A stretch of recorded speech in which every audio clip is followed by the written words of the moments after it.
Samping itu, peraturan pendidikan Persatuan Sekolah 1998 mula diguna pakai bermula 21 Mei 1998. Peraturan ini diguna pakai di sekolah kerajaan dan sekolah bantuan kerajaan.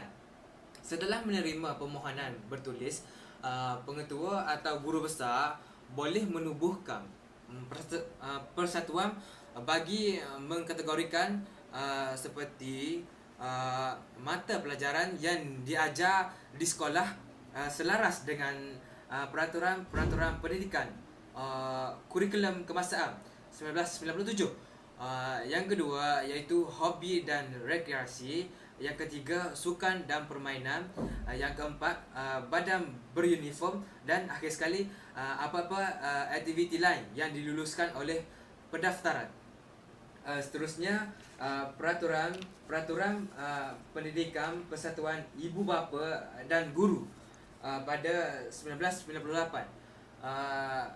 Peraturan ini mula diperkenalkan pada 20 Mac 1998. Peraturan pendidikan ini terpakai kepada sekolah kerajaan dan sekolah bantuan kerajaan. Peraturan ini menetapkan bahawa setiap sekolah perlulah mempunyai persatuan ibu bapa dan guru, iaitu PIBG, yang dianggotai oleh semua guru yang mengajar di sekolah tersebut.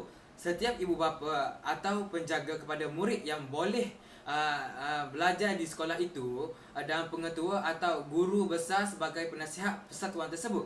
Di samping itu juga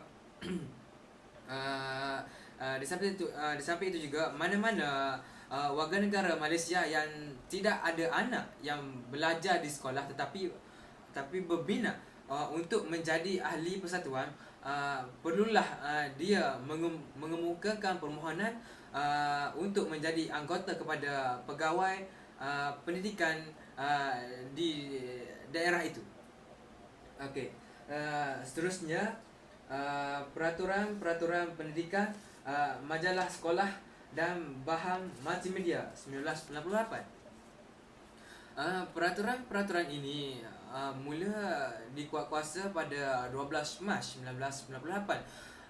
Pemakaian peraturan ini hanya tertakluk kepada sekolah kerajaan dan sekolah bantuan kerajaan. Peraturan ini memperuntukkan penubuhan jawatan kuasa yang dikenali sebagai jawatan kuasa penerbit dan pengedaran bahan majalah sekolah dan bahan multimedia oleh pengetua atau guru besar sekolah tersebut. Jawatan kuasa ini bertanggungjawab untuk memberikan nasihat, memantau dan mengawal bahan yang ada di dalam majalah sekolah dan bahan multimedia itu. Okey, kita masuk kepada peraturan pendidikan institusi pendidikan swasta disiplin murid 1998. Peraturan ini mula berkuat kuasa pada 1998. Peraturan ini memperkenalkan tentang kuasa pegawai disiplin dan akan menjaga disiplin murid di sekolah itu. Ianya juga memperkatakan tentang kriteria-kriteria atau personality dan ciri-ciri yang kesalahan yang dilakukan oleh murid. Ini bermakna ia merupakan suatu senarai kesalahan yang boleh menyebabkan murid untuk digantung atau dibuang sekolah. Di mana pegawai disiplin ini mempunyai kuasa untuk melarang murid yang ditanggung atau dibuang sekolah untuk berada di sekolah itu. Peraturan pendidikan institusi swasta disiplin itu adalah peraturan institusi swasta disiplin 1998. Okey, peraturan yang lain ialah peraturan pendidikan penggal hari dan cuti, iaitu cuti sekolah 1998. Mula diguna pakai pada 21 Mei 1998.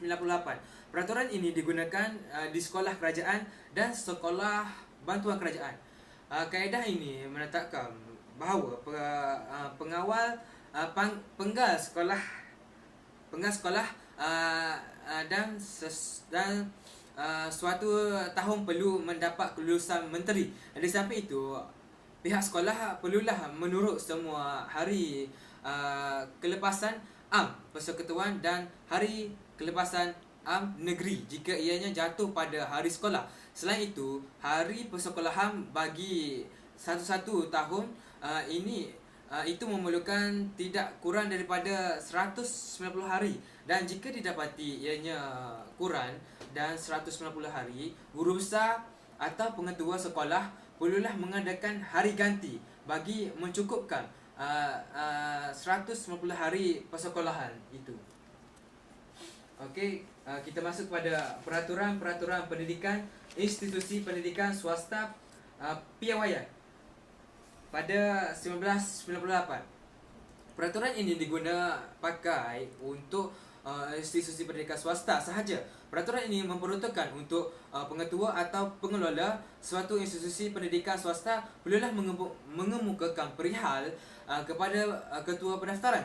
Di samping itu juga pengetua atau pengelola suatu institusi pendidikan swasta perlulah mempamerkan papan notis nama institusi di hadapan premis yang menjadi tempat institusi itu tersebut. Pengetua atau pengelola suatu institusi pendidikan swasta perlulah mengeluarkan penyelenggaraan premis bagi menjamin keselamatan premis. Pengetua atau pengelola suatu pendidikan swasta perlulah menggunakan premis itu tujuan seperti yang dipohon di dalam permohonan. Itu ialah peraturan pendidikan institusi swasta piawaian. Okey, akhir sekali ialah peraturan pendidikan institusi pendidikan swasta, iaitu Iklan 1998. Peraturan itu mula diguna pakai pada tahun 1998. Pemakaian peraturan ini tertakluk kepada institusi pendidikan swasta sahaja. Mana-mana institusi yang ingin membuat iklan tentang institusi pendidikan mereka perlulah membuat bahasa iklan tersebut dan bahasa kebahasaan Malaysia. Selain itu, ketua pendaftaran akan mengawal selia kandungan iklan supaya tidak terlalu keterlaluan.